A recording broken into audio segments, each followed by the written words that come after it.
Assalamualaikum warahmatullahi wabarakatuh. Alhamdulillahirabbil alamin wassalatu wassalamu ala rasulina wa habibina wa syafi'ina wa tabibi qulubina wa qudwatina wa zukhrina wa maulana Muhammad wa ala alihi wa sahbihi ajma'in wa man tabi'ahum bi ihsanin ila yaumiddin, amma ba'. Apa khabar kepada seluruh keluarga besar Tanyalah Ustaz, baik yang berada di tanah air Semenanjung Malaysia, Sabah Sarawak, Brunei Darussalam, Singapura dan Indonesia, dan di mana jua anda berada. Terima kasih atas kesetiaan kepada program Tanyalah Ustaz, biar tahu jangan keliru. Sedang penonton yang dirahmati Allah sekalian, mutakhir ini kita sering mendengar tentang isu pergolakan rumah tangga yang amat membimbangkan kita. Ini kerana kalau kita perhati dan teliti, datangnya dari hilang rasa hormat dan taat antara suami juga isteri. Sebab itu barangkali di antara kita mungkin pernah mendengar tentang nusyus, dan barangkali mungkin di kalangan kita yang tak pernah dengar dan kurang tahu, masih lagi keliru tentang apakah itu nusyus, lagi-lagi nusyus dalam diam. Oleh itu kami di Tanyalah Ustaz pada pagi ini berbesar hati untuk memberikan penerangan dan pencerahan kepada anda bersama dengan panel kita, iaitu Al-Fadhil Ustaz Cik Amran Mat Yusof. Assalamualaikum Ustaz. Waalaikumsalam warahmatullahi. Apa khabar Ustaz? Sihat, alhamdulillah. Alhamdulillah. Terima kasih kepada Ustaz Cik Amran Mat Yusof yang sudi bersama dengan kita pagi ini, dan kepada anda keluarga besar Tanyalah Ustaz yang ada sebarang kemusykilan tentang tajuk kita pada pagi ini, boleh sahaja buat panggilan ke 1800 881677 atau boleh juga ke ruangan Facebook kami Tanyalah Ustaz TV3. Baik, seperti biasa kita nak dengarkan dahulu mukadimah tentang topik kita, dan selepas itu barulah kita akan raikan soalan-soalan dari anda. Silakan Ustaz. Baik, a'udzubillahi minasyaitonirrajim. Bismillahirrahmanirrahim.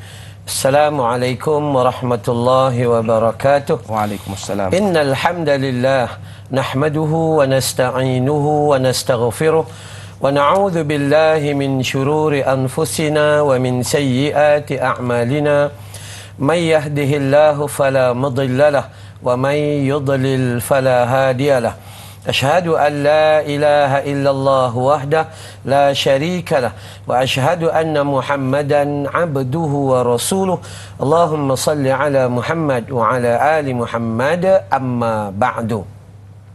Mau tak mau, setiap kehidupan manusia tu dia ada baik, dia ada buruk, dia ada elok, dia ada tak elok, dia begitu. Betul. Kehidupan manusia, bila dia duduk seorang dia jadi macam lain, bila dia menikah dia jadi macam lain.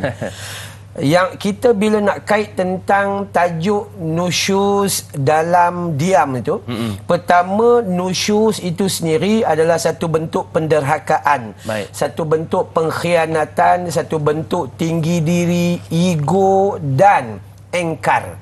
Sama ada lelaki maupun perempuan yang keterbiasaannya dikaitkan dengan perempuan. Tapi ada lelaki juga. Cuma kita nak bagi tahu secara umum kenapa berlakunya penderhakaan dalam diam. Penderhakaan tu okey, dia derhaka, tapi diam, dia tak tahu. Dosa rupanya dia tak tahu yang tu. Maka di sinilah saya selalu nak sebut pada awal ni adalah berlakunya pernikahan tanpa persiapan ilmu antara merpati yang kata sejoli tadi tu.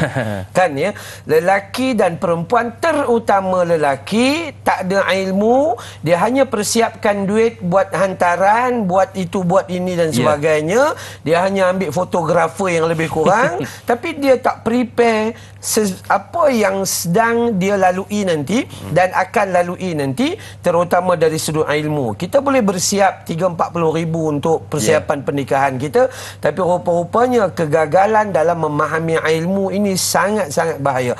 Dan apabila jadi suami isteri, berlakulah penderhakaan ini, berlakulah dosa, dan dia tak tahu benda tu dosa, dan dia tak tahu benda tu haram. Akhirnya lebih buruk bila orang yang tak tahu ni, maka dia akan mengulangi sejarah hitam dia itu, dia akan mengulangi dosa haram, sehinggalah sampai ke hari tua, dan ini adalah satu kerugian besar. Maka pertama sekali, yang ini saya nak tekan dulu, bila nak menikah bukan hanya cari duit, tapi ilmu. Ilmu, ketua keluarga, ar-rijalun qawamun 'ala nisa. Dan bila kita dah ada ilmu baru kita tahu, oh rupanya nusyuz. Nusyuz ini kalau bagi orang perempuan, bagi pandangan Dr. Muhammad Zuhaili di dalam kitabnya Al-Muqtamad fi Al-Fiqh Asy-Syafi'i. Apa Dr. Muhammad Zuhaili kata? Sesungguhnya seorang perempuan itu digelar sebagai nusyuz apabila derhaka dengan satu kalimah besar, engkar kepada suaminya. Masya Allah. Satu. Manakala nusyuznya pula seorang suami terhadap isterinya adalah apabila meninggalkan tanggungjawab terhadap keluarganya. Jadi yang tu perkara paling besar. Maka pada pagi yang berbahagia ini, jom kita cek terutama seorang kaitan kita pada awal ni kita nak sebut tentang isteri dulu. Tentang isteri, adakah dia termasuk dalam golongan nusyuz yang derhaka?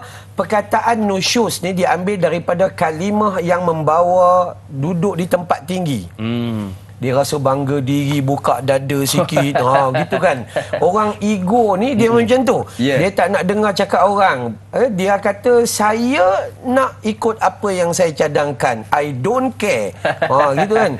Maka asasnya jom kita cek. Ada dalil dalam Quran.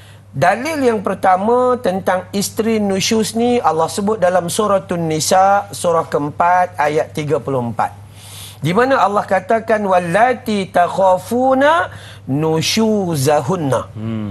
Yakni perempuan-perempuan yang kamu khawatir akan berlaku nusyuz. Itu bagi nusyuznya seorang lelaki. Perempuan.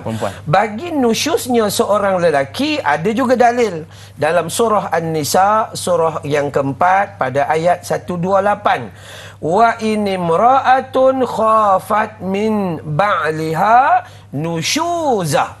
Yakni, dan jika seorang perempuan itu akan bimbang, akan timbul suaminya itu nusyuz, kebencian, ketidaktanggungjawaan. Begitu. Maka ada tak dalil? Ya. Maka yang pertama sekali kita bagi tahu, hukum nusyuz adalah dosa besar dan perkara ini adalah haram. Tetapi jangan suka-suka kita kata yang nusyuz, bang, awak nusyuz, tak boleh. Maka perkara yang mula-mula saya nak sebut pada awal ni, siapa-siapa yang dah menikah seperti kita, lebih laju kena belajar tentang hukum hakam di dalam pernikahan. Jangan tahu menikah aja kan. Maka akhirnya bila jadi apa-apa, terbebanlah pihak Jabatan Agama. Terbeban, ustaz lagi terbeban. Pada hakikatnya ustaz tak ada kena mengena pun dengan kes tu. Dan itu satu. Yang kedua, tolong ambil ilmu, buat persiapan bagi orang yang belum menikah di luar sana. Kalau ada plan nak menikah, bukan hanya kita pergi kursus pernikahan yang 2 hari tu, bukan. Kursus menikah tu apa yang dapat sangat pun. Banyak makan aja daripada dengar tu kan. Jadi ilmu sangat penting, terutama bagi kami orang lelaki, supaya isteri ada tempat untuk bersoal jawab.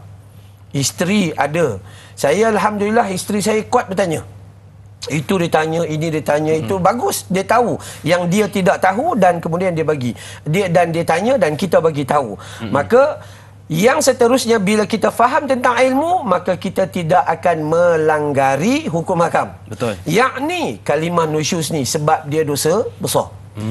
Dosa kecil, ya, ambil wudu gugur kan, senyum gugur, istighfar gugur, bersalaman gugur, kan, silaturahim gugur. Tapi dosa nusyuz adalah dosa yang haram dan dosa besar. Dai Hakim, kita salah dengan orang lain pun besar dosanya. Tambah salah dengan pasangan hidup kita. Kan cakap kasar dengan orang lain pun dosa besar. Betul. Tambah cakap kasar dengan pasangan hidup kita. Allah. Tapi itulah kadang-kadang berlaku dalam diam. Dengan orang lain kau lembut lidah, lembut apa daripada gigi, kata gitu kan ya. Lembut gigi daripada lidah. Ataupun dengan orang lain ni pijak semut pun tak mati. Dengan laki awak anak gajah pun lari. Kan ini kedudukan yang harus kita faham pada peringkat awal, mengetahui hukum hakam supaya bila berlaku sesuatu kita tidak diam dan kita tidak rasa bahawa oh tak ada apa-apa, tak ada apa-apa. Sedangkan sepanjang kehidupan kita dengan pasangan kita, kita sedang melakukan nusyus, dan kalau dibawa pada mati, maka nerakalah tempatnya. Wal-a'yadu billahi min zalik. Wallahu a'lam. Baik, sebab itu topik kita pagi ini perlu ditonton oleh kedua belah pihak, suami dan isteri. Sebab kata suami, ini topik isteri ni. Tak, suami pun ada terlibat dengan nusyus. Jadi sama-sama kita bermuhasabah pagi ini. Okey, kita ada soalan yang pertama pagi ini dari Intan Zurina Abdul Razak. Assalamualaikum Ustaz, da'i dan warga, tanyalah Ustaz. Waalaikumsalam. Pernahkah terjadi insiden nusyuz dalam diam ketika di zaman Nabi Muhammad sallallahu alaihi wasallam di kalangan para sahabat? Bagaimanakah Nabi mengendalikannya? Terima kasih Ustaz. Terima kasih kepada Intan atas soalan. Intan Zurina Abdul Razak. Okey, cerita tentang adakah nusyus pernah berlaku pada zaman Nabi, zaman para sahabat, zaman tabi'in salafus salihin. Jawabannya, sejarah manusia dari dulu sampai hari ini lebih kurang sama je manusia tu. Sama je. Ya, kalau dia duduk zaman mana pun manusia tu punya perangai sama je. Suami sama, isteri pun sama. Mak kita pun sama, mak mertua pun sama je. Dia punya perangai tu dia ulang pusing gitu. Walaupun zaman Nabi. Da'i Hakim, ada ke tidak orang zaman Nabi hidup di sisi Nabi masuk neraka? Ada. Kan sebab itu ada orang tanya pada saya, kita kaitkan dengan soalan Intan Zurina ni. Ada orang kata, Ustaz, saya kan Ustaz rasa seronoknya kalau dapat hidup di zaman Nabi. Saya kata, kau tak payah berangan. Sebab ramai orang hidup di zaman Nabi masuk neraka. Tak terima pun dakwah daripada Nabi, sedangkan hidup di zaman Nabi. Betul. Pak saudara Nabi sendiri. Jadi Allah takkan bagi kita hidup di suatu zaman yang bukan kemampuan kita.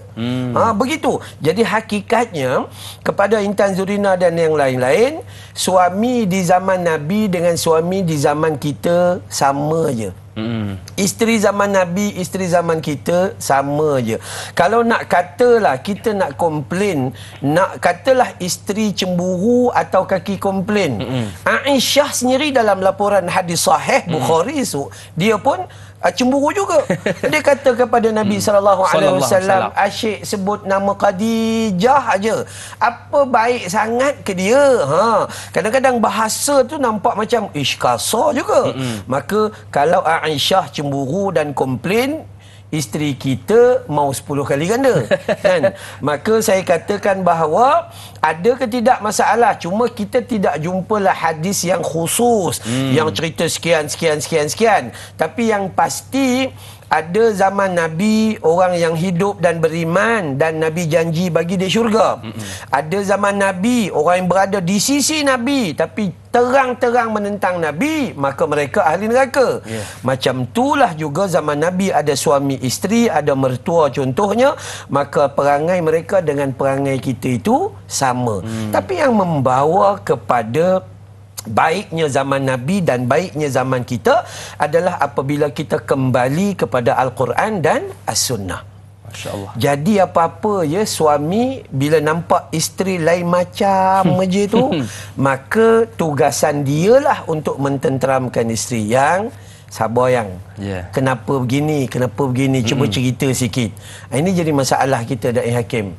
Kadang-kadang kita suami orang ni tiba-tiba je pergi pejabat, ada kawan kita bini orang mengadu dengan kita, tiba-tiba je kita jadi kaunselor. Tiba-tiba je jadi kaunselor. Percuma. Sedangkan kita dengan isteri kita pun kita tak jaga dan tak bagi nasihat. Macam tu juga kadang-kadang di pejabat isteri orang. Ini jadi masalah kita. Suami orang pergi minta nasihat dengan isteri orang. Isteri tu pun di rumahnya dia pun haru biru. Berantakan. Tapi tiba-tiba jadi kaunselor. Maka sebab itu kita katakan dalam hidup kita dia memang ada orang yang ada ilmu, orang yang teringin nak mengubah diri, orang yang teringin nak menjadi semakin baik.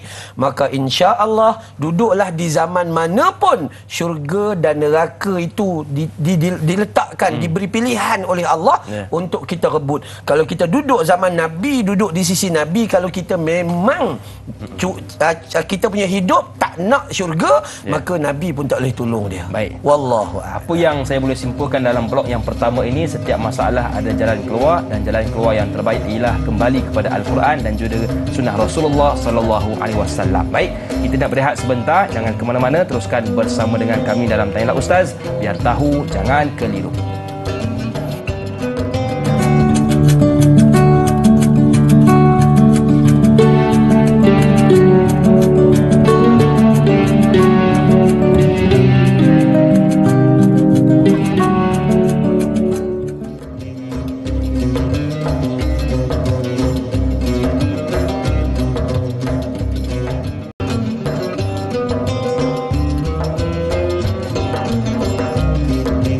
Yang masih lagi sudi bersama dengan kami dalam Tanyalah Ustaz, biar tahu jangan keliru.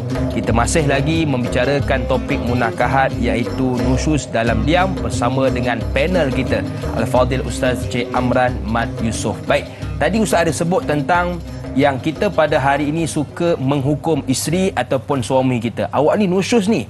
Jadi apakah sebenarnya persabitan yang boleh dilakukan untuk melihat adakah kita ini nusyuz ataupun tidak? Seperti yang ditanyakan soalan oleh sahabat kita Sirna. Assalamualaikum Ustaz Amran Yusof, Da'i Hakim dan penonton setia Tanyalah Ustaz. Waalaikumsalam. Apakah tata cara persabitan nusyuz ini? Siapakah yang dipertanggungjawabkan untuk memutuskan suami atau isteri itu nusyuz? Mohon penjelasan. Terima kasih. Terima kasih kepada Sirna atas soalan. Silakan Ustaz. Baik, terima kasih banyak. Sirna. Ya, apa yang perlu nombor satu daripada awal kita sebut untuk mengetahui secara jelas ataupun paling tidak merasai bahawa ianya itu nusyuz, pertama suami dan isteri kena ada ilmu dulu. Kalau tidak, dia takkan rasa nusyuz ke? Takut. Gitu kan. Jadi gambaran pertama adalah suami perlu tahu kadar hukum nusyuznya lebih kurang macam mana, dan isteri barulah dia boleh nampak sekian-sekian rupanya ada ciri-ciri, terutamanya tentang bagaimana ciri yang paling besar seorang isteri yang nusyuz pada suaminya apabila suaminya menyuruh dia melakukan sesuatu yang fardu di dalam Quran dan Sunnah. Yang solat, awak tak solat, takkan awak datang haid sepanjang tahun. Contohnya kan, solat 5 waktu, tak solat sunat tak apa. Abang nak solat lah, ikut suka abang lah. Syurga kan abang punya, biarlah saya gini. Ini bahaya ni. Betul. Maka dia termasuk dalam hal nusyuz, haram dan dosa besar. Ataupun yang tutup aurat, awak isteri saya, esok saya nak tanggung, awak nak tanggung jenuh, ikut suka saya lah, saya nak pakai apa pun. Ini nusyuz. Ciri-ciri ini dia nampak. Ataupun orang perempuan pula, dia nampak suami dia ni beli alat mancing sampai RM1,000. Beli beras tak tahu yang grade berapa bagi anak-anak.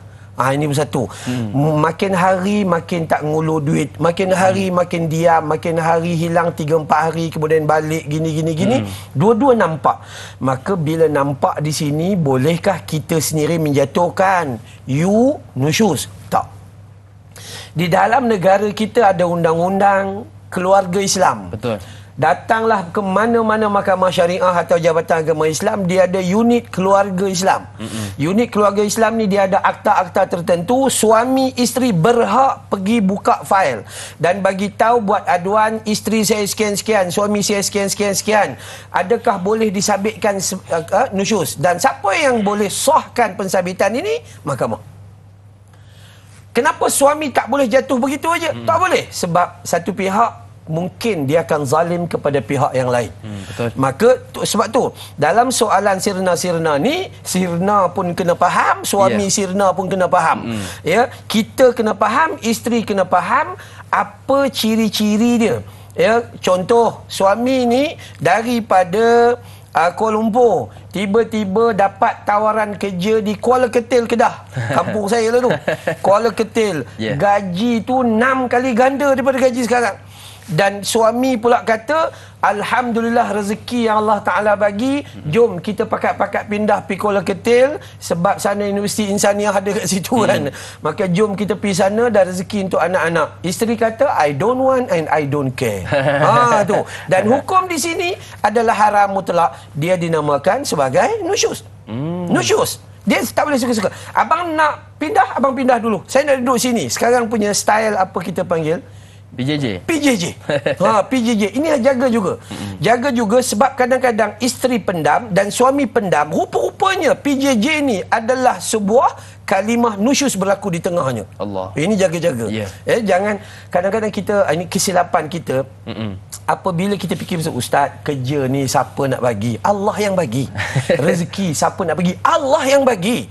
Ini tak, kita PJJ dengan pasangan kita tu sampai 15 tahun, 18 tahun. Yang pada hakikatnya suami isteri ni bila berjauhan, hakikat dia memang adalah ciri-ciri tak elok. Tentang perasaannya, tentang itu dan ini, yang tak sepatutnya berlaku. Maka salah seorang daripada mereka perlu melakukan pengorbanan. Perlu melakukan pengorbanan. Dan ini, tapi last kali, bawa sabitan pergi mahkamah, buka fail, mahkamah boleh jatuh hukum. Okey, dia nusyuz. Gugur hadanah, penjagaan anak tak boleh lah. Okey, dia nusyuz, tak boleh terima nafkah. BMW yang bagi hari tu tarik balik. Contohnya kan. Berapa ribu duk bagi sebulan, tarik balik. Yang tu boleh. Tapi siapa putuskan? Mahkamah. Suami isteri tak dibenarkan, tapi mempunyai hak untuk membawa kes itu ke mahkamah. Wallahu a'lam. Baik, betul. Lagi-lagi hari ni kalau kita tengok ramai yang terpaksa PJJ, Ustaz. Sebab itu kena ada satu langkah berhati-hati. Mungkin dengan teknologi kita boleh video call dan sebagainya untuk mengeratkan semula hubungan antara suami dan isteri. Saya suka dengan soalan yang seterusnya. Ditanyakan oleh Laila Dila Rosa. Assalamualaikum Ustaz dan da'i yang dihormati. Waalaikumsalam.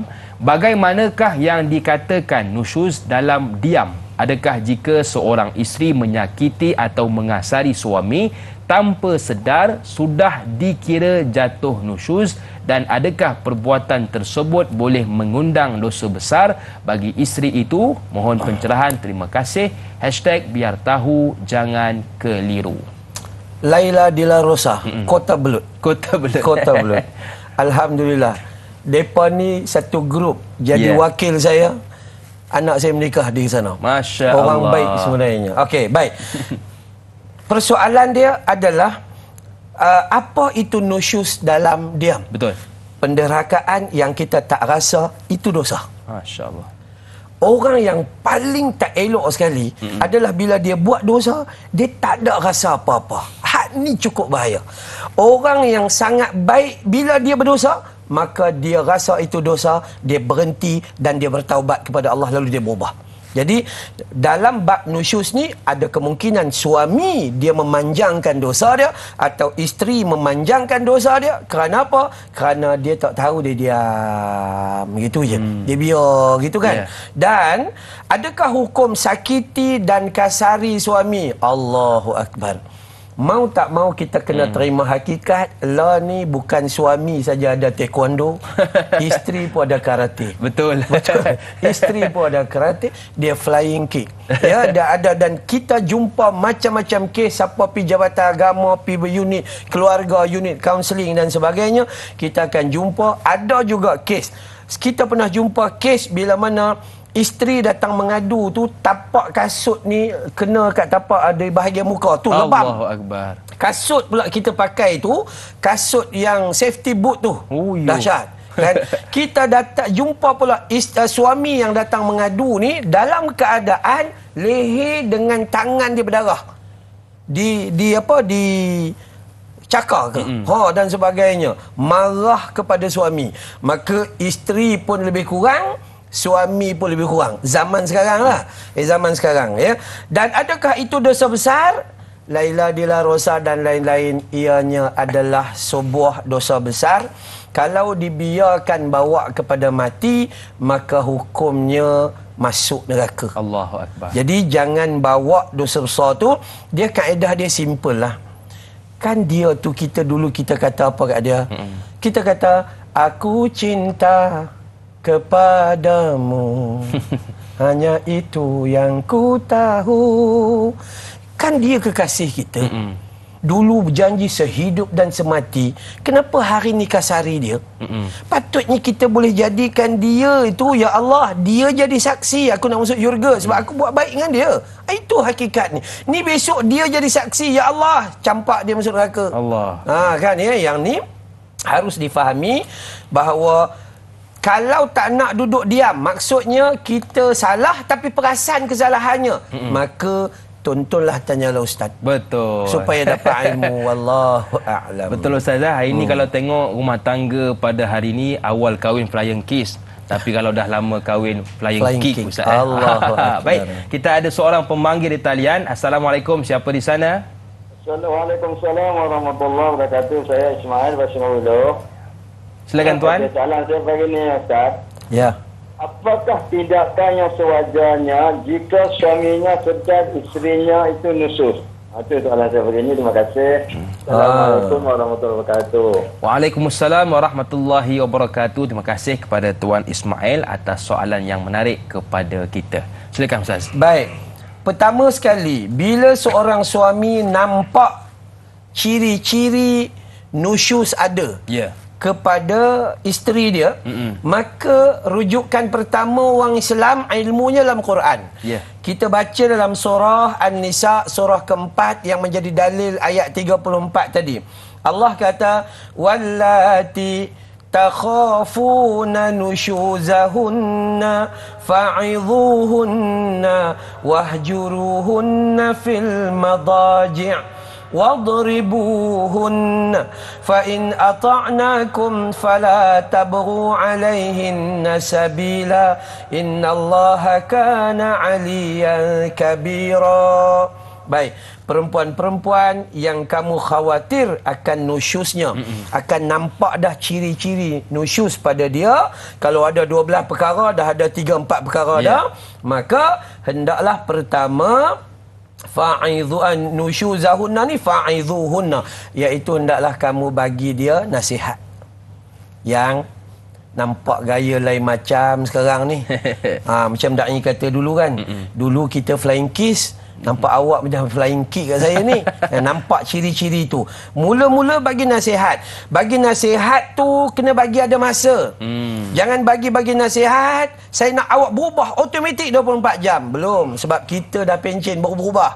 Sebelum pencen tak berubah-berubah. Allah bagi 60 tahun kat kita untuk berubah. So kita pun kena bagi nasihat kat isteri kita yang perlahan-perlahan. Yang paling betul untuk berubah adalah hari ni kena lebih baik daripada semalam. Hari ni kena lebih baik pada semalam. Dan buat plan kebaikan kalau esok masih hidup. Simple. Kita tak perlu berubah jadi da'i. Kita tak perlu berubah jadi ustaz. Tak perlu berubah jadi ustazah. Cuma berubah menjadi lebih baik daripada semalam. So satu, beri nasihat. Yang kedua, nasihat pun tak ada dengar. Kan ya, nasihat pun tak ada dengar. Nasihat kita ni siap baca khutbah, innallaha wa malaikatahu yusalluna ala nabi. Dia tak dengar juga. Tak nak. Kita nasihat 2 patah, dia tambah 8 jadi 10. Macam mana gaya? Maka selepas itu teknik yang kedua, Allah kata wahjuruhunna fil madaji', iaitu pisahkan tempat tidur. Suami keluar tidur di sofa atau tidur di bilik lain.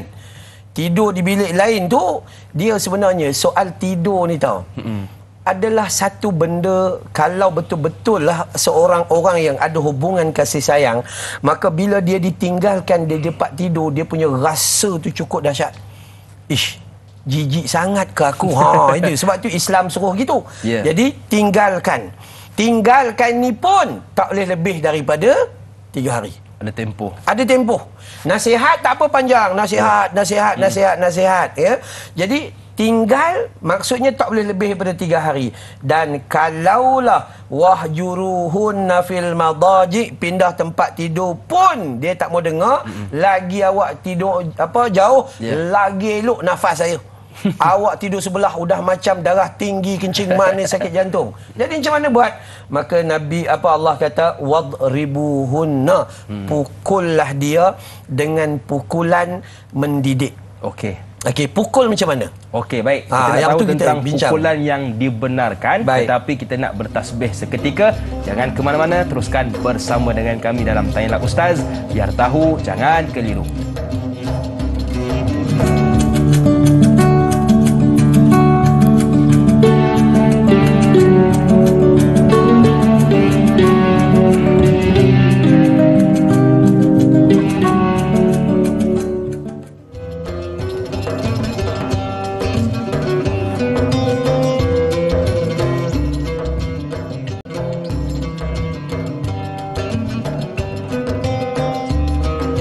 Terima kasih kepada anda yang masih lagi sudi bersama dengan kami dalam Tanyalah Ustaz. Biar tahu, jangan keliru. Buat anda yang mungkin baru bersama dengan kami pada ketika ini, kita sedang membincangkan tentang topik munakahat, iaitu nusyuz dalam diam.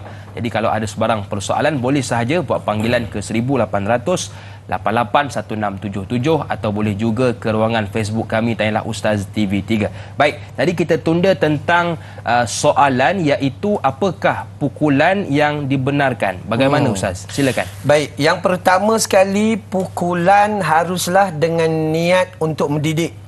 Jadi pukul mendidik dengan pukul amarah tu lain. Betul. Pukul orang marah ni bam bam bam tak. Pukul mendidik ini dia ni berpegang kepada prinsip lebam di bahagian luar zahir dia akan hilang, tapi lebam di hati bawa mati. Betul. Maksud gitu. Maksudnya pukul tu kita pukul dengan penuh kasih sayang. Penuh kasih sayang. Cuma dia kena buat begitu. Jangan pukul bahagian-bahagian tertentu yang dilarang oleh agama lah, bahagian wajah, bahagian-bahagian tertentu. Tapi pukul dia ni adalah pukul daripada hati. Ini yang gambaran agama. Agama bagi tahu pada kita pukul ni bukan bermaksud ikut suka kita je kan ya. Macam mana kita rasa cari rotan yang besar sikit ke, bukan. Ini kaedah dia. Yang paling penting memahami memukul isteri kerana setelah melalui dua perkara di atas. Setelah dinasihati tak nak dengar juga, jangan pukul dulu. Tinggalkan dia di tempat tidur selama 3 hari 3 malam. Dia jangan pukul dulu. Lepas tu barulah pukul dia. Tapi dengan syarat pukul seorang suami yang ada ilmu, dasarnya mengikut pukulan yang kita kata pukul zahir tapi rasa sampai hati dia. Masya-Allah. Jangan kasar, sebab ada di dalam perbincangan dalam agama, kata ulama, apabila dia pukul menyebabkan kepada cedera, luka ataupun menyebabkan kepada kematian, maka itu jatuh dosa besar kepada seorang suami. Allahu Akbar. Jadi dalam maka agama itu dia akan berubahlah, nusyuz akan berubah. Bertukar Ustaz. Bertukar menjadi suami pula yang jadi nusyuz. Betul. Begitu. Sebab kalau tengok tadi antara langkah-langkah yang boleh kita gunakan, pertama kata Ustaz nasihat kan, kata Quran tadi, yang kedua tinggalkan, dan yang ketiga baru pukul. Cuma orang kita pukul dulu, dia ambil langkah yang ketiga sebagai langkah yang pertama. Itu yang perlu diperbetulkan. Baik, kita sudah membicarakan tentang nusyuz ini baik di pihak isteri Ustaz ya. Jadi bila mana kita melihat isteri kita nusyuz, ada satu soalan yang menarik untuk kita bahaskan bersama, datang dari Nur Asyikin. Assalamualaikum Ustaz dan Da'i. Waalaikumsalam. Soalan saya, adakah talak penyelesaian kepada isteri yang didakwa nusyuz oleh suaminya? Mohon pencerahan Ustaz. Terima kasih Ustaz dan Da'i. #biar tahu, jangan keliru. Jangan jadikan nusyuz sebagai bahan untuk bercerai. Kerana setiap manusia ada kelemahan masing-masing. Suami ada perangai dia, isteri pun ada perangai dia. Selagi nama dia manusia, memang ada perangai. Kadang binatang pun risau dengan kita. Iya sungguh. Kan? Polis terpaksa guna anjing untuk tangkap orang. Anjing pun risau, siapa yang jahat ni, orang ke aku? Itu contoh begitu. Maka selagi nama dia manusia, suami atau isteri, maka kesilapan dan kelemahan itu itu tetap ada. Sebab tu suami isteri dia ni dua-dua saling melengkapi. Dan adakah talak penyelesaian dia? Talak adalah jalan yang paling terakhir, dah tak ada jalan lagi dah. Maka sebab itu kita ulang balik nah. Yang pertama, bila pasangan kita atau isteri itu nusyus, maka nasihat dia bagi masa yang panjang. Sebab Nabi kata ad-dinun nasihah. Nah, agama itu sebuah nasihat. Kemudian seterusnya pisahkan tempat tidur biar dia terasa hati, dia terasa jijik sikit, kemudian dia baru perasan salah dia. Kalau tak boleh pukul dia. Kalau ini pun berpandukan kepada apa yang disarankan oleh pihak mahkamah. Mengadu pada pihak mahkamah. Dan bukan jatuh talak lagi, belum. Dan katakanlah tak boleh juga, yang ni dia boleh berbahas, yang ni boleh berpidato. Akhirnya macam mana? Maka Allah pesan cara yang terakhir sekali adalah lantik hakam. Orang tengah. Berpandukan surah An-Nisa ayat 35. Allah perintah wa in khiftum shiqaqa bainihima fab'athu hakaman min ahli wa hakaman min ahliha an yurida islaha yuwaffiqillaha bainahuma. Dan jika kamu bimbang berlaku penceraian atau perpecahan antara suami dan isteri, masing-masing dia kata awaklah nusyus, awaklah nusyus, kan tak tahu siapa yang nusyus, maka lantiklah hakam untuk mendamaikan mereka, seorang daripada pasangan yang lelaki, wakil seorang lagi dan perempuan. Dengan kedua-dua hakam yang dilantik itu dengan ikhlas bertujuan mendamaikan, bukan nak memenangkan orang yang dia wakil tu, bukan nak jadi peguam, tapi jadi pendamai. Nescaya nampak di hujung tu kan ya, yuwaffiqillaha bainahuma, Allah akan satukan mereka kalau mereka ada niat untuk bersatu kembali. Maka jawapan pada soalan Nur Asikin adalah adakah talak penyelesaian? Jawabnya tidak sama sekali, melainkan dia melalui proses-proses, dan proses terakhir adalah pihak mahkamah. Ya, tunggu pihak mahkamah dan kemudian kita serah dengan keadilan dan kebijaksanaan Tuan Hakim. Ya, betul. Jadi hari ini kalau kita ada masalah rumah tangga, jangan kita cepat nak bercerai-berai. Kita boleh rujuk kepada pakar-pakar dan ahli-ahlinya. Okey, ini satu soalan yang menarik juga Ustaz untuk kita kongsikan bersama, datang dari Kak Ju Zabidi. Assalamualaikum Ustaz dan Da'i. Waalaikumsalam. Adakah dikira nusyuz seorang isteri jika enggan membenarkan suaminya berpoligami? Mohon pencerahan Ustaz. # biar tahu, jangan keliru. Lain macam soalan Kak Ju ni. Kan? Baik, Kak Ju tanya, adakah dikira nusyuz seorang isteri jika dia enggan membenarkan suaminya berpoligami? Jawapan kepada Kak Ju dan semua, bahawa suami berpoligami tak perlu mendapat kebenaran isteri. Kena faham dulu. Itu kena faham dulu. Jadi tak timbul saya tidak membenarkan, adakah gitu? Dah. Keperluan itu tak ada. Yang ada adalah suami perlu memberitahu kepada isteri, saya nak menikah lagi. Tua-tua saya pun ada orang berkenan. Contoh macam tu. Maka dia perlu memberitahu supaya tak timbul perkara yang kemudian hari. Tiba-tiba kita mati, 3 bini kita pergi duk claim body dekat apa nama ni, pihak hospital. Ini tak. Jadi tugasan pertama untuk Kak Ju dan kita faham bahawa bila suami nak menikah lebih daripada satu, suami tak perlukan kebenaran dan keizinan daripada isterinya. Tetapi ingatlah wahai suami sekalian, kalau nak menikah dan nak hidup bahagia, maka buatlah seperti mana yang Allah suruh, buatlah seperti mana yang Nabi suruh. Jangan buat sesuatu tapi nampak awak tu takut. Teringin tapi dia takut. Bumam-bumam no Thailand. Bumam-bumam dia pergi Batam. Bumam-bumam dia pergi merata-rata. Maka tak, ya, saya walaupun kami ni penceramah bebas, tapi kita berhadapan macam kaunselor dekat Jabatan Agama juga. Macam-macam manusia yang duk tanya soalan-soalan, dan 85% soalan masalah keluarga adalah datang daripada pihak isteri.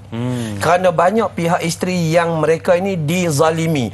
Jadi kita bagi nasihat berdasarkan Quran dan Sunnah, yang lebih kita suruh pergi Jabatan Agama dengan pihak mahkamah lah, mengadu pada mahkamah. Hak tu jadi nusyus ke tidak, kalau awak tidak membenarkan, itu salah. Itu derhaka dan itu nusyus. Kalau awak betul tak mau bagi kebenaran, maka ketika pihak Jabatan Agama panggil kita, suami awak buat permohonan nak menikah seorang lagi, hak nombor 2 umur 18 tahun baru lepas SPM kan, apa awak ni gini, dia akan tanya, isteri jangan risau, pihak mahkamah akan tanya, Jabatan Agama, kaunselor akan panggil, kena pi saja. Kan, kemudian katakan betul, bagi tahu dengan kaunselor tu, minta maaf lah tuan, suami saya ni rasa dia tak layak menikah. Saya pun sampai lah ni tajwid mat asli dengan mat palsu pun saya tak reti. Mat asli, mat palsu. Kan saya ni sampai sekarang ni makan pun nasi kosong dengan kuah garam saja. Kan anak-anak kami pergi sekolah pun duit tak ada. Takkanlah dia itu akan dipertimbangkan oleh pihak mahkamah di dalam hal tersebut. Jadi jangan risaulah, don't worry and always be happy. Baik Ustaz, kita nak redakan suasana pada pagi ini. Kita nak rehat seketika, jangan ke mana-mana, teruskan bersama dengan kami dalam Tanyalah Ustaz, biar tahu jangan keliru.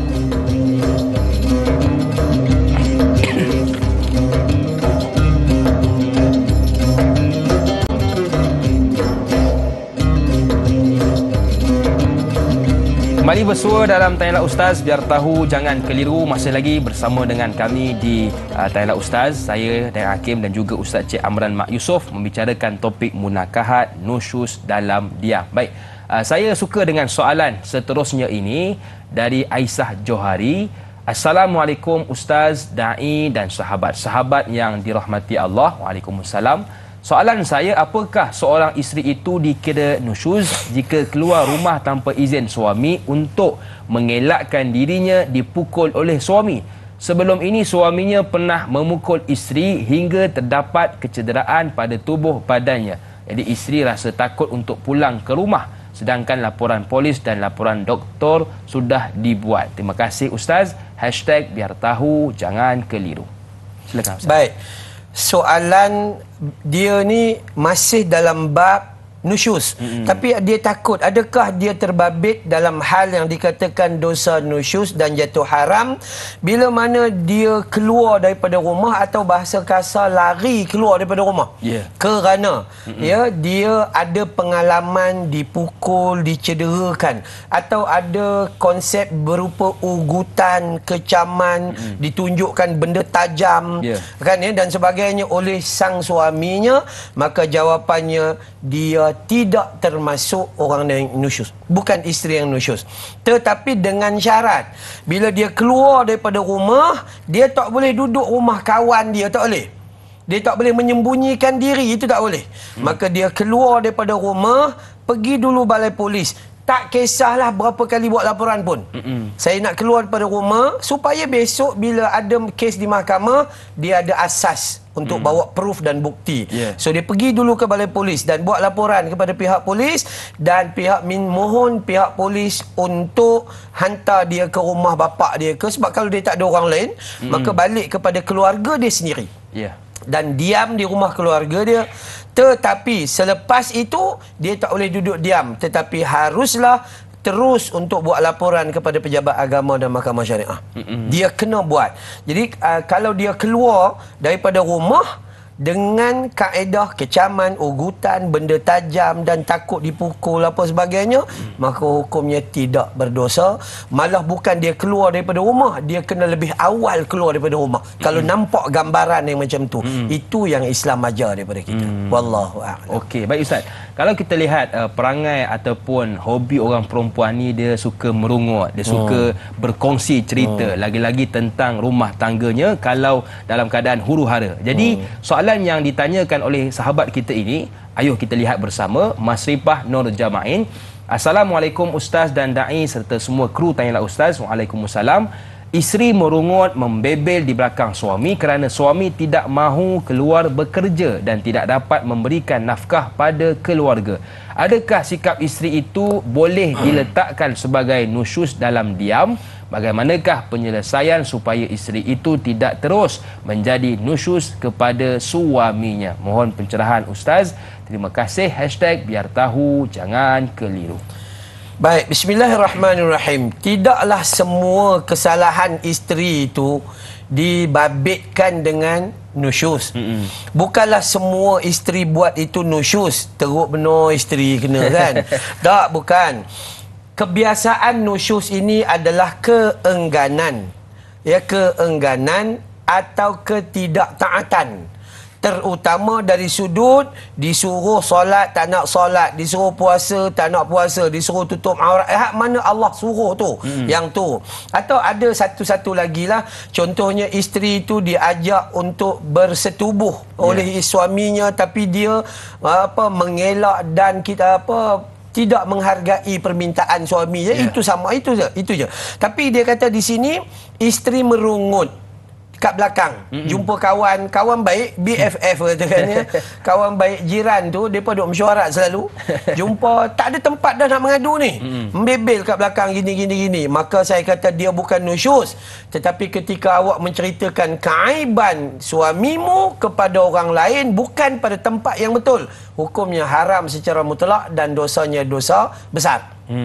Dosanya dosa besar. Tapi nak letak dalam nusyus tak boleh, sebab dia bukan ingkar, tapi dia tak puas hati. Aku semenjak menikah daripada 21 tahun lepas sampai hari ini, kereta aku bayar, rumah aku bayar, anak-anak asrama aku, suami buat apa ya? Macam tu. Maka rengetan atau rungutan atau bebelan isteri ni, dia sebenarnya, saya sebut pada isteri, tolonglah wahai isteri, awak merungutlah dengan siapa pun, dia orang tak akan bantu awak. So jangan buang masa lah.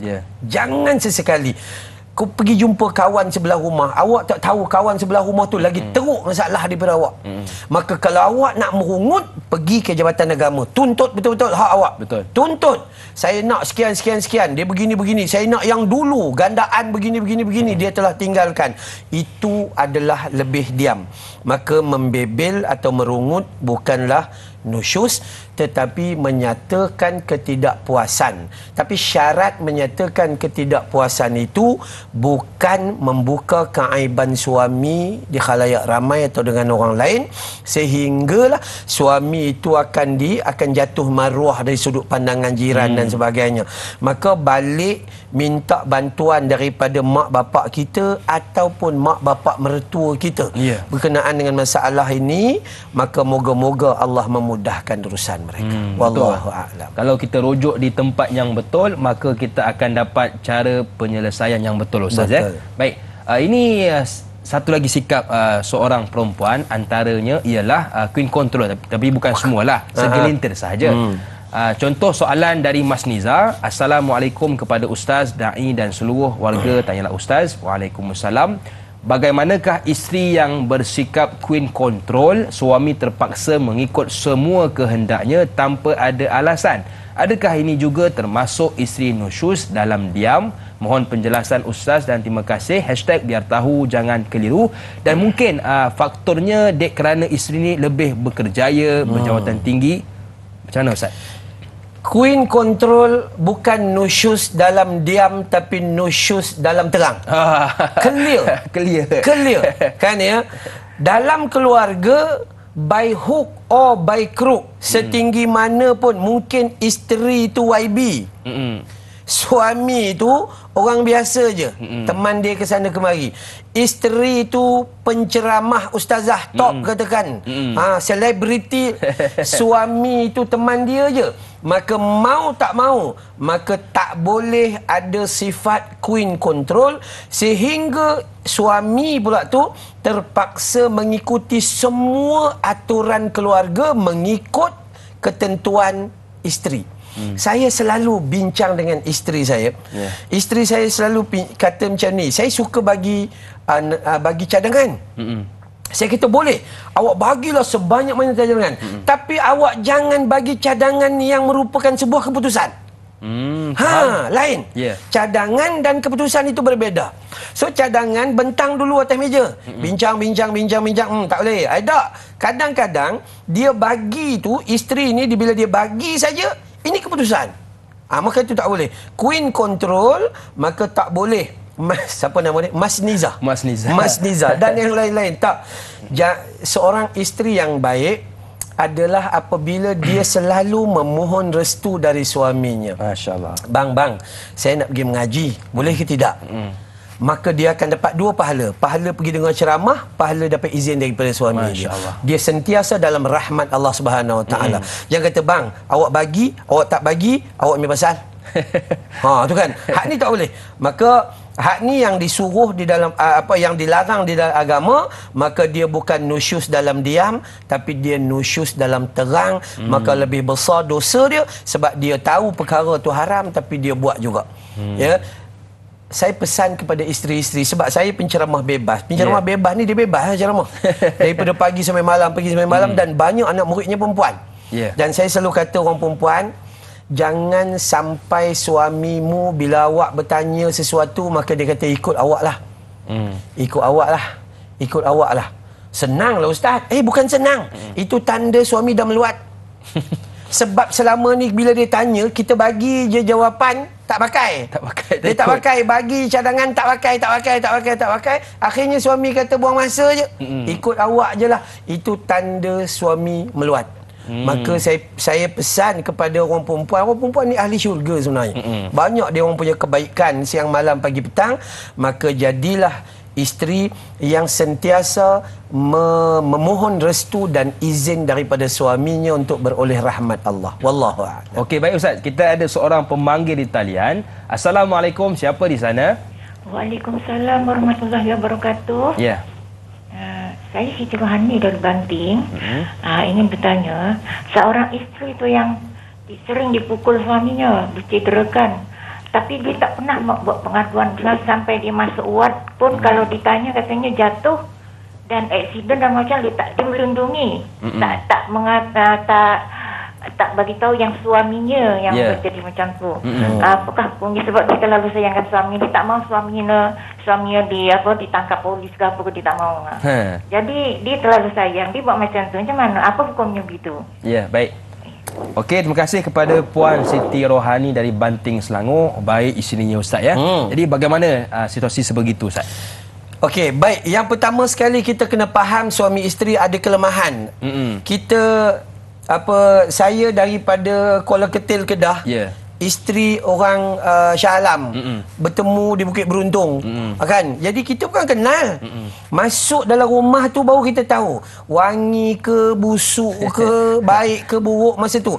Dan kita bukan disuruh untuk judge kebaikan pasangan kita, tapi kita disuruh untuk melengkapi kekurangan yang ada pada pasangan kita. Katalah dia pun perangai tak apa elok, kita ustaz-ustaz pun bukannya elok sangat kan. Ada juga kadang-kadang. Jadi macam mana cerita? Itu sifat manusia. Maka Siti Rohani yang bertanya ni, kalaulah isteri itu dipukul, disakiti dan dia tak mengadu, pada hakikatnya kalaulah itu tidak membebankan dia, maka hukumnya dia boleh bersabar. Boleh bersabarlah. Pukulnya macam mana? Pukul tu kalau sampai mencederakan, itu bukan lagi dah. Kan? Ustaz, saya ni sebab tak nak mengadu ni sebab saya sayang ke dia. Awak sayang dengan tak kena cara. Betul. Sayang yang kena cara adalah bila dia salah, betulkan dia, jangan biarkan dia dalam salah. Sayangkan anak, macam tu kan? Sayangkan anak. Bila anak tinggal solat, macam mana kita sayang? Kita tegur dia. Betul. Jom bangun solat dengan abah. Itu sepatutnya. Ini kita sayangkan anak. Tak apalah, dia orang semalam ada kem solat sampai pukul 2 pagi. Pergi kem solat, balik tak solat. Itu kan. Maka tak. Wahai Siti Rohani dan sekaliannya, ketahuilah bahawa bila sampai kepada tahap ancaman ugutan, benda tajam dan sebagainya. Ini kes ini dan termasuk pula pergi hospital Banting contohnya kan ya. Ada kes pula, maka hukumnya segeralah buat aduan supaya pihak polis dan mahkamah syariah boleh betulkan pasangan awak kalau awak betul sayang dengan dia. Jangan biar dibuat salah sampai ke mati. Wallahu a'lam. Sayang tak salah andai seiring syariah, suram bertukar indah agar hidup bertambah barakah. Baik, kita berhenti di sini di TV3, teruskan bersama dengan kami selepas ini di TV9. Tanyalah Ustaz, biar tahu, jangan keliru.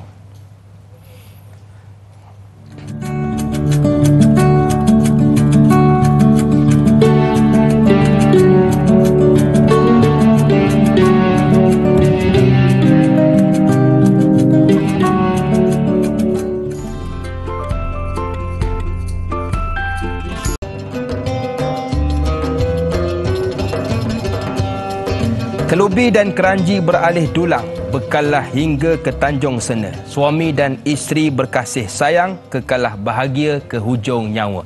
Masih lagi bersama dengan saya dan Ayah Hakim, juga panel kita Ustaz Cik Amran Mat Yusof, membicarakan topik munakahat iaitu nusyuz dalam diam. Baik, kita masih lagi meraihkan soalan-soalan dari sahabat kita berkaitan tentang topik pada pagi ini. Cuma saya suka dan tertarik dengan satu soalan yang ditanyakan oleh sahabat kita, iaitu Cahaya Nur, maafkan saya, iaitu Muhammad Faizal bin Ahmad. Jadi kalau kita lihat kepada soalan itu, Assalamualaikum, Waalaikumsalam. Adakah suami dikira nusyuz jika bermain kayu tiga di belakang isterinya? Ramai isteri makan hati apabila suami langsung tidak sentuhnya lagi setelah bernikah dengan isteri baru. Perkara ini jarang dibangkitkan. Mungkin isteri rasa rendah diri disebabkan bentuk tubuh tidak seramping dulu, atau berpendapat perkara ini tidak perlu diperbesarkan. Mohon pandangan Ustaz tentang hal ini. #biar tahu jangan keliru. Terima kasih atas perkongsian. Terima kasih juga kepada Faizal atas soalan. Silakan Ustaz. Baik, bismillahirrahmanirrahim. Muhammad Faizal Ahmad. Berhubung dengan yang pertama sekali, main kayu tiga lah. Main kayu tiga ni bukan kata nusyuz dalam diam je. Nusyuz terang lah. Terang, memang terang. Hakikatnya seorang suami, kalau dia rasa dia perlu untuk menikah satu lagi, maka dia bagi tahu isteri dia, kemudian dia pergi cari. Dia pergi cari, buat dengan cara yang betul, buat permohonan dia ke Jabatan Agama. Dan dia tak boleh ada spare tire. Spare tire. Dia ada simpan merata-rata, handphone apa kad pun dia simpan merata-rata. Hak ni hukumnya haram dan dia jelas nusyuz. Kenapa? Nusyuz yang seorang suami ni, kalau kita melihat kepada keterangan yang disebut di dalam beberapa kalimah oleh Al-Maraghi terutamanya. Al-Maraghi, Syekh Al-Maraghi kata yang dimaksudkan nusyuz seorang suami ini adalah suami dia bukan hanya menghalang isteri untuk buat kehidupan sebagai seorang manusia, nafkah, kasih sayang dan zalim dan sebagainya. Dan kezaliman yang paling jelas adalah kezaliman yang ini, yang main perasaan. Itu lebih besar kezaliman. Maka saya katakan kayu tiga ni confirm nusyuznya bukan diam, nusyuz yang terang. Okay? Dan kemudian ramai isteri makan hati bila suami menikah lain dan kemudian dia selalu dengan isteri baru. Yang ni lah, kalau kita mengaji berdasarkan Islam, dia tak jadi. Bagaimana Nabi SAW selepas kewafatan Sayyidatina Khadijah binti Khuwailid, dan tak lama selepas itu Nabi menikahi Saudah, isteri Nabi yang agak berisi badannya dan paling tua di antara semua isteri Nabi. Selepas 3 tahun kewafatan Khadijah, barulah Nabi menikahi Aisyah. Jadi dalam dua tu, satu isteri yang paling muda dan satu isteri yang paling tua. Aisyah ni datang dengan anak dara, yang ni balu. Keadaan tu berbeza. Jadi macam mana keadaannya? Nabi tetap juga memberi keadilan kepada keduanya. Dia tak jadi macam soalan daripada Faizal Ahmad ni. Yang ni maksudnya dah dapat isteri baru, maka dengan isteri baru je 5 hari, 2 hari dengan isteri yang lama. Maka jawapannya, dia jatuh berdosa kerana tidak berlaku adil. Melainkan Saudah isteri Nabi itu pernah dalam hadis dia kata, aku memberi kepadamu ruang lebih kepada Aisyah. Kan Saudah kata, tak apalah, aku pun dah tua dah, kita hidup pun 38 tahun dah. Jadi tak ada apa-apa pun, kalau awak balik pun macam tak ada, kalau awak ada macam tak ada. Jadi gitu kan. Maka tak ada masalah kalau redha seorang isteri. Tapi hakikatnya lah, seandainya isteri yang pertama tiba-tiba suaminya menikah seorang lagi dan akan berlaku benda ni, maka saya kata itu fitrah. Isteri sabar sekejap je. Kerana fitrah, sebab ada orang biasa dia makan sotong aja, tiba-tiba dapat makan udang.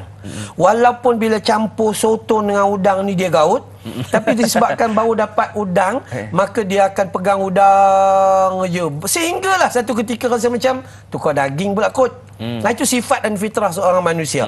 Cuma isteri kena sabar, lalu beri peringatan kepada suaminya, bang, rasa-rasa macam dah 4 hari tak balik. Kan ya, saya insya-Allah boleh bagi lampu suluh jalan arah kembali.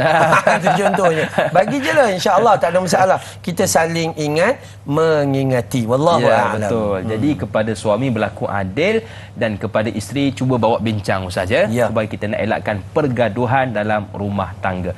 Okey, soalan yang seterusnya ini datang dari Syamsul Abdul Rahim. Ayuh kita lihat bersama. Assalamualaikum Ustaz dan dai serta rakan-rakan. Waalaikumsalam. Yang pertama, adakah nusyuz tidak kena kepada pasangan yang berumur lebih dari 65 tahun yang mana isteri geli mahu melayan kehendak bersama suami? Yang kedua, suami mengenal pasti tindakan isteri yang kemungkinan nusyuz jika dibiarkan tapi tidak menasihati isteri sehingga tidak dapat diselamatkan. Adakah si suami bersalah? Terima kasih Ustaz. Terima kasih juga kepada Syamsul atas soalan. Silakan Ustaz. Pasangan hidup yang menikah 45 tahun contohnya, sekarang dah 65 tahun.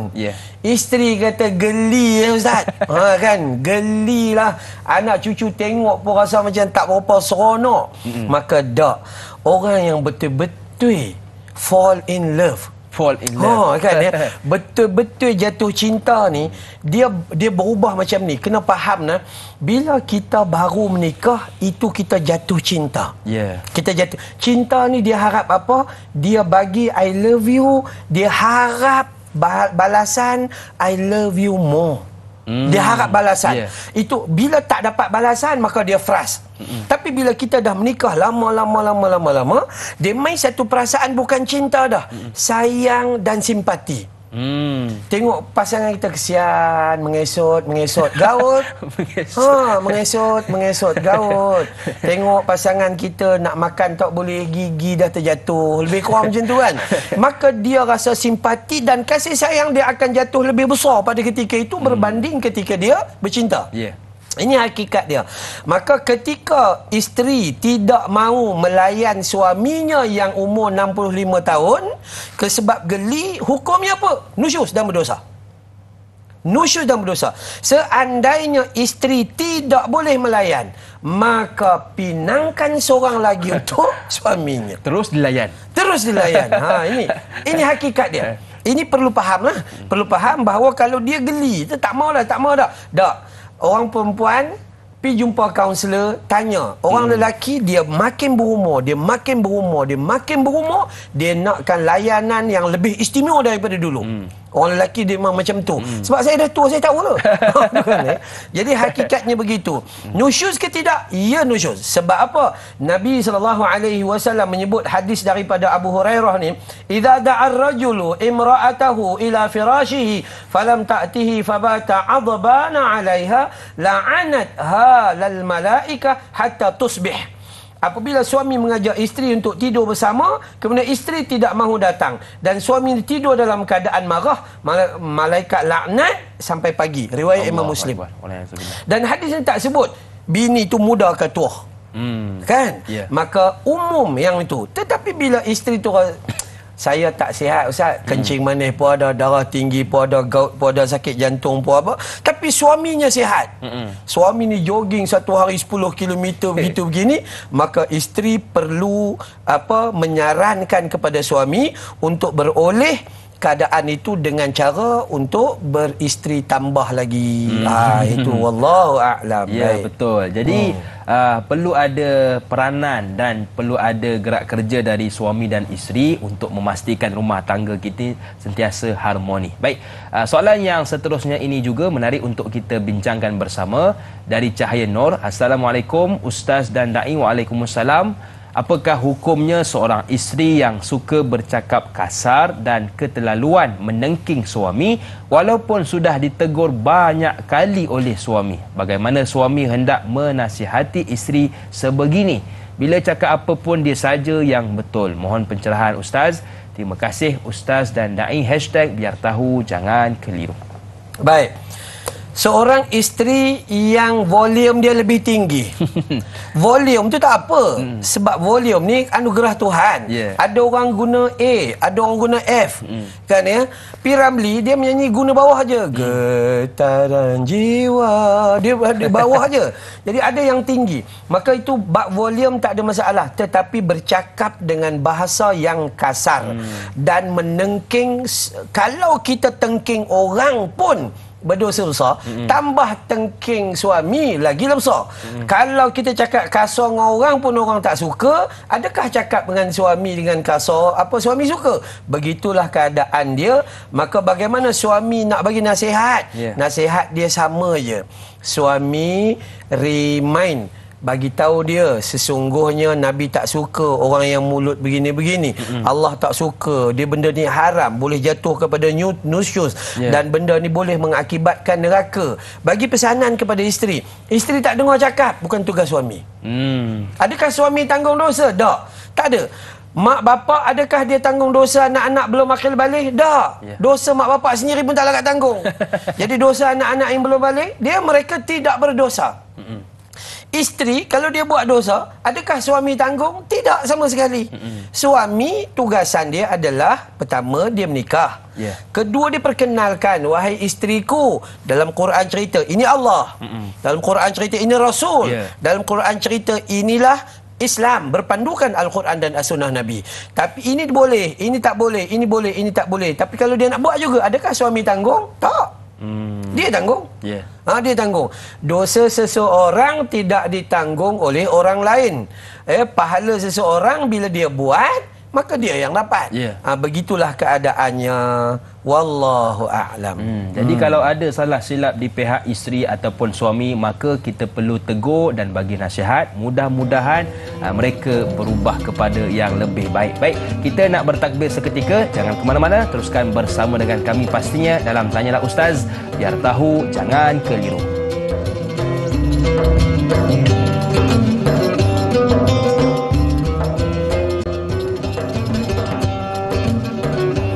Terima kasih kepada anda yang masih lagi sudi bersama dengan kami hingga ke saat ini dalam Tanyalah Ustaz, biar tahu jangan keliru. Pejam celik kita sudah pun berada di penghujung rancangan Tanyalah Ustaz. Mudah-mudahan apa yang telah dibicara dan dikongsi oleh Ustaz kita dapat kita amal dan kita sebarkan kepada sahabat maupun ahli keluarga kita yang lain. Jadi kepada anda yang menonton menerusi Facebook, jangan lupa buat 3S seperti biasa. Yang pertama suka, yang kedua sapa dan yang ketiga sebar. Mudah-mudahan ada pahala di sisi Allah. Baik, kita nak terus meraihkan soalan-soalan dari sahabat kita.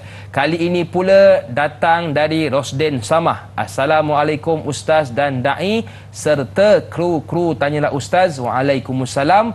Pertanyaan saya, adakah dikira telah berlakunya nusyuz oleh seorang isteri bila mana adanya perasaan tidak suka kepada suaminya dan kerap kali tidak bertegur sapa hingga akhirnya isteri bertindak untuk tinggal berasingan di rumah anaknya? Mohon pencerahan Ustaz, biar tahu jangan keliru. Wallahu alam. Terima kasih kepada Rosdin. Baik, Rosdin sama. Ya. Jawapan yang paling mudah untuk difahami dalam bab ini, bila mana seorang isteri merasai tak suka pada suaminya, maka tak sepatutnya berlaku dalam hidup dia. Tak sepatutnya rasa tak suka itu timbul dalam diri dia, kerana itulah suami anugerah Allah Ta'ala bagi pada dia. Dan sebagaimana dia ada kelemahan, dia sepatutnya belajar menerima kelemahan tentang suaminya. Jangan menganggap kita je tak suka dengan dia. Dia pun dah lama tak suka dengan kita, cuma tak bagi tahu je. Itu kasar sikit lah bunyinya. Tapi ya memang kita belajar itu.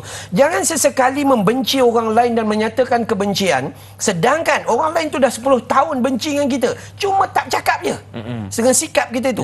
Maka saling lebih kurang lah dalam hal perasaan tak suka ni kena jaga.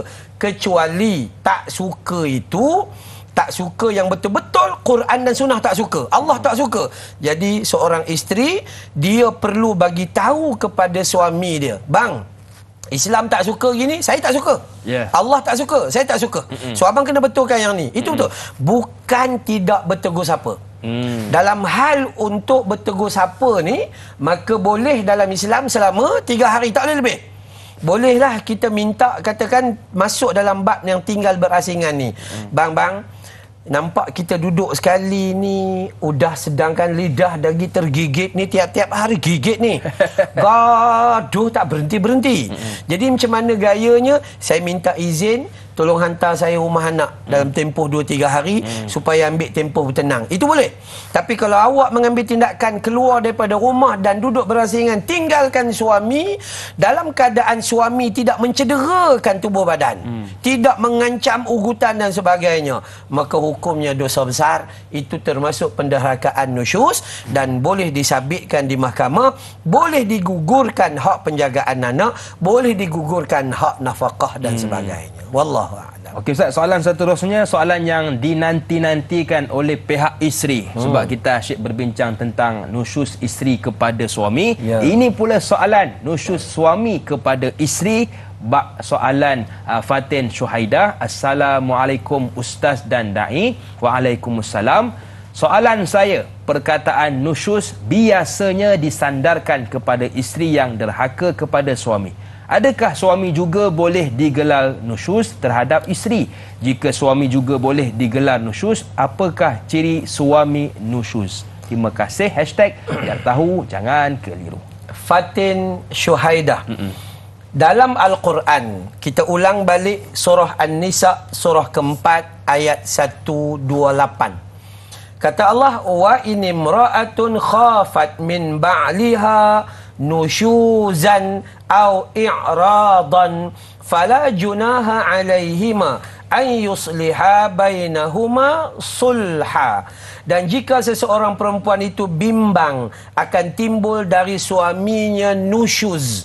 Maksud nusyuz di sini bukanlah ketidaktaatan, tapi nusyuz ini bermaksud ketidakpertanggungjawaban. Tak ada tanggungjawab. Ataupun zahir perasaan benci dan tak mau layan isteri. Maka tiadalah salah bagi suami isteri itu berdamai di antara mereka dengan cara suluh, cara baik-baik bincang. Jadi bagaimana, apa ciri-ciri dia tu? Maka kalau kita baca di dalam fiqh manhaji ala madhabul Imam Syafi'i, dalam fiqh manhaji kata suami yang nusyus terhadap isterinya adalah suami yang menganiaya isterinya. Menikah, isteri perlukan zahir dan batin, dia bagi zahir, batin dia tak bagi. Atau dia bagi batin, zahir dia tak bagi. Dia mencederakan hatinya, tidak menyukainya. Nampak dalam bab tadi tak suka dengan suami. Ini pun sama. Suami bila tak suka dengan isteri dengan tak ada asbab apa-apa, dia tak suka, maka hukumnya boleh dari nusyus, tidak memberi giliran malam. Da'i Hakim ada 3 isteri contoh. Allah 3. Jadi dia kena atok 3 tu. 2 malam, 2 malam, 2 malam. 1 malam rehatkan otak. Jadi 7 hari berturut-turut. Jadi gitu. Dan kemudian mengasarinya dengan perbuatan dan perkataan. tak boleh cakap kasar, tak boleh guna yang bahasa-bahasa tak baik dan mengasari dengan perbuatan. Isteri ketika itu hendaklah dia menasihati suami dan ingatkan tanggungjawab. Bang, awak semakin menganiaya saya. Awak dah makin rasa macam tak suka tinggal kami sampai seminggu 2 minggu. Awak dah balik kepada tadi makan sotong ya, awak dah lupa daging. Awak dah pergi kepada nafkah pun awak dah tak bagi. Awak bercakap dalam WhatsApp pun boleh tahan, nampak bukan macam laki bini. Jadi saya peringatkan bahawa nanti awak jatuh nusyuz. Nanti awak berdosa dan dosa besar. Maka jomlah buat bagi elok-elok balik. Isteri layak untuk bukan hanya bagi nasihat, nasihat laki dia makin tak sihat. Macam mana nak buat? Maka isteri layak mengadu ke mahkamah, untuk mahkamah lah yang mengambil tindakan atas kesilapan suaminya itu. Wallah. Okey Ustaz, kita banyak membincangkan tentang orang kata antara suami dan isteri, dan kita pun ada di kalangan suami isteri itu anak-anak. Jadi peranan anak-anak perlu dimainkan Ustaz. Seperti soalan yang ditanyakan oleh Muhammad Izzuddin. Assalamualaikum Ustaz Amran dan Ai Hakim dan warga kerja TV3 dan TV9 yang bertugas. Waalaikumsalam. Bagaimana peranan anak-anak sekiranya menyedari emaknya berlaku nusyuz terhadap bapanya kerana pernah melihat emaknya keluar dengan lelaki lain? Mohon pencerahan Ustaz. Terima kasih. Baik, tindakan seorang anak apabila melihat adanya nusyuz mak terhadap bapaknya, ataupun nak bagi lebih adil bapa terhadap maknya. Dua-dua kena adil lah ni. Betul. Kan ya? Maka kita jawab secara umum, lelaki dan perempuan. Seandainya lah anak jumpa mak dia duk menyanyi lagu Hindustan dengan orang lain selain daripada bapa dia, maka pertama sekali wajib seorang anak peringat dan tegur mak dia dengan bahasa yang lembut, mengingatkan tentang syurga, mengingat tentang neraka. Bagi tahu mak dia pelan, mak, benda tak elok ni. Kami orang muda pun tak sampai hati macam ni. Ini tak boleh. Mak begini kita gini. Tapi bila lagi mak dia cakap, kita cakap, mak akan kata, hampa makan garam aku lebih dulu. Kan makan garam daripada hampa. Jadi macam mana nak jadi? Akhirnya anak-anak jumpa dengan bapa dia, bagi laporan kepada bapa dia bahawa mak dia sedang nusyuz. Bapa dia kalau dah ada bukti, bagi teguran pula mengikut kadar-kadar tadi itu. Bagi nasihat, tinggalkan tempat tidur, pukul mengikut kadar agama, bawa ke mahkamah syariah, biar mahkamah yang memutuskan hal-hal nusyuz tersebut. Itu yang pertama. Yang kedua sama juga, kalau bab lelaki pun sama. Anak-anak nampak ayah dia makin kuat main handset. Kan bukan main game, tapi duk layan ada orang lain yang tiba-tiba keluar I love you, mujhe tumse, muhabbat hai, pyar karte hai, dan macam-macam ni. Jadi anak-anak tegur ayah lain macam nampak sekarang ni. Benda ni tak elok dalam agama. Ayah kata begitu je, tak payahlah baca khutbah. Kan ya, bagi tahu elok-elok satu-satu. Tapi kalau tak jadi juga, ayah dia makin hari makin miang, makin hari makin lupa tanggungjawab. Maka wajib seorang anak bagi tahu dengan mak dia, supaya mak dia boleh bertindak dengan memberi nasihat kepada ayah dia macam tadi. Dan kemudian kalau tak mampu, maka laporkanlah kepada mahkamah syariah. Kita kena ingat, kita nak mengubah diri kita pun susah. Kita takkan sesekali mampu mengubah orang lain, melainkan kita hanya usaha bagi nasihat. Hidayah hak milik Allah Subhanahu wa taala. Alhamdulillah Ustaz, kita sudah berada di penghujung rancangan Tanyalah Ustaz. Kalau tak keberatan, sedikit kesimpulan sebagai penutup program pagi ini. Silakan Ustaz. Kesimpulan kita, matlamat terbinanya sebuah keluarga itu mawaddah warahmah. Kasih sayang, rasa simpati, kasih sayang, I love you. Itu je lah. terbinanya rumah tangga supaya kita banyak amalan dalam keluarga sehingga amalan itu membenarkan kita masuk dalam syurga. Kasih sayang dalam keluarga akan menjadi saksi paling awal untuk kita masuk dalam syurga dan mengelak kita daripada neraka. Maka pesan saya, jadikan pasangan hidup kita seperti mana disebut dalam surah Ar-Ra'd, surah 13 ayat 23.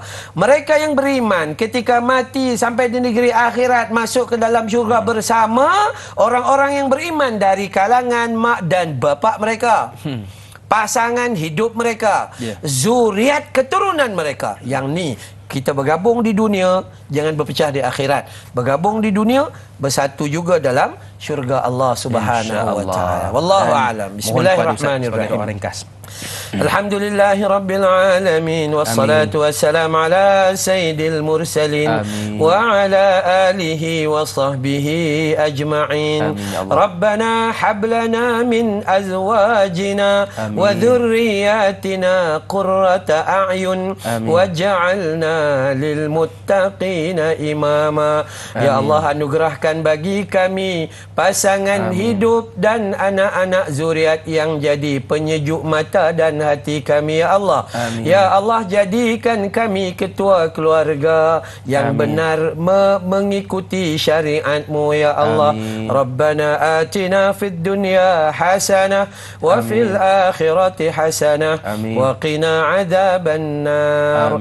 Wa sallallahu ala Muhammad wa ala alihi wa sahbihi wa baraka wa sallam. Walhamdulillahi rabbil alamin.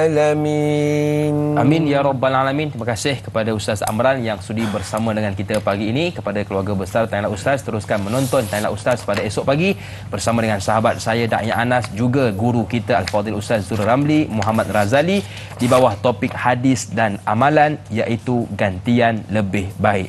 Akhir kata dari saya, senyum nampak gigi, ada rezeki, kita berjumpa lagi. Assalamualaikum warahmatullahi wabarakatuh.